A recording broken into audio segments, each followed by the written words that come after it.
आज हम नेताजी सुभाष चंद्र बोस की जन्म जयंती का उत्सव मना रहे हैं।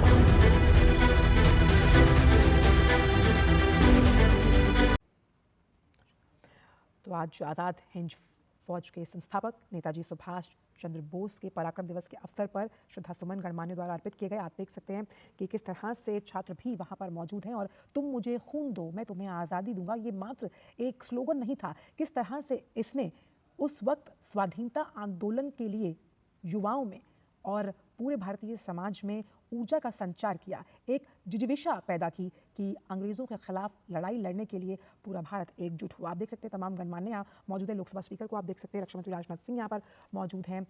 साथ ही यहाँ पर कैसे उस आज़ाद हिंद फौज की जो सोच थी और उस सोच के लिए लगातार सुभाष चंद्र बोस को युवाओं पर भरोसा था और युवा किस तरह से तदबीर और तकदीर बदलने का मादा रखते हैं जब हम भारत देश की बात करते हैं। और युवाओं की ये जो मेहनत है और युवाओं की जो ऊर्जा है, उसी पर विश्वास के चलते उस फौज का गठन किया गया कि किस तरह से ये फौज जो अंग्रेज़ थे उनके दांत खट्टे करने के लिए स्वाधीनता की लड़ाई लड़ रही थी। और यहाँ पर विचारों को सुनते हुए और अपने विचारों को बच्चों के साथ साझा करते हुए प्रधानमंत्री आपको नजर आ रहे हैं। पराक्रम दिवस के अवसर पर संविधान सदन में नेताजी सुभाष चंद्र की जो तस्वीर है उस पर श्रद्धा सुमन अर्पित करते हुए तमाम गणमान्य, जिसमें प्रधानमंत्री नरेंद्र मोदी को आप देख सकते हैं। तो प्रधानमंत्री नरेंद्र मोदी ने श्रद्धा सुमन अर्पित किए हैं सुभाष चंद्र बोस को। उनकी 128वीं जयंती है आज और उनके ऐसे पराक्रम दिवस के रूप में मनाया जाता है, यानी पराक्रम अदम्य साहस और शौर्य का, वो अदम्य साहस और शौर्य जिसने अंग्रेज़ों की हुकूमत की जड़ों को हिलाकर रख दिया था।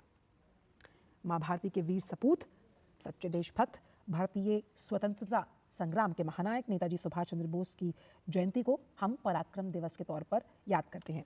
आज़ादी के वो हीरो जो कि वाकई अपने इस शौर्य, साहस और पराक्रम के लिए जाने जाते हैं और आज की युवा पीढ़ी को उनके विचार प्रासंगिक लगते हैं। उनके द्वारा दिया गया नारा जय हिंद आज भी हम समझते हैं कि एक राष्ट्रीय नारा है। नेताजी का जीवन परिश्रम ही नहीं, पराक्रम की भी पराकाष्ठा है।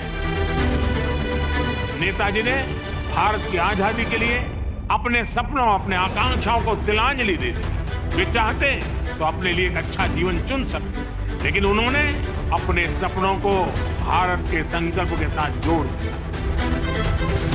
नेताजी देश के उन महान सपूतों में से एक थे जिन्होंने विदेशी शासन का सिर्फ विरोध ही नहीं किया, बल्कि भारतीय सभ्यता पर सवाल उठाने वालों को भी जवाब दिया। ये नेताजी थे जिन्होंने पूरी ताकत से मदर ऑफ डेमोक्रेसी के रूप में भारत की पहचान को विश्व के सामने रखा। नेताजी का जीवन और उनका योगदान युवा भारत के लिए एक प्रेरणा है।